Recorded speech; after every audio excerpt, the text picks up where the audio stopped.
మామూలుగా బోండా అంటేనే మనకి నోరు ఊరిపోతుంది కదండీ! అందులో బ్రెడ్‌తో క్రిస్పీగా బోండా అంటే ఇంకా నోరు ఊరిపోతుందండి.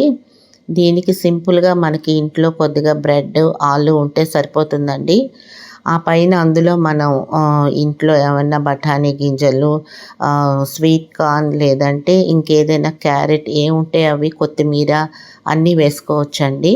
వేసుకున్న తర్వాత మనం కొద్దిగా బ్రెడ్‌ని కొద్దిగా నీటితో తడిపి కొద్దిగా రోటి కర్రతో ఒత్తుకొని దానిలో ఈ మొత్తం కలిపిన ఈ మిశ్రమాన్నంతా కూడా అందులో చిన్న ముద్దలాగా పెట్టి మనం నెమ్మదిగా చేత్తోనే ఒత్తుకొని మనం ఆయిల్‌లో వేసి వేయించుకోవాలండి.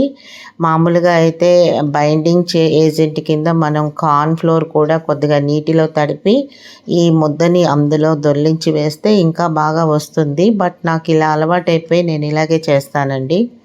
సో ఇది చాలా సింపుల్‌గా, ఈజీగా చేసుకునే ఐటెమ్ అండి. టేస్టీగా కూడా ఉంటుంది. మీరు చేసి చూడండి.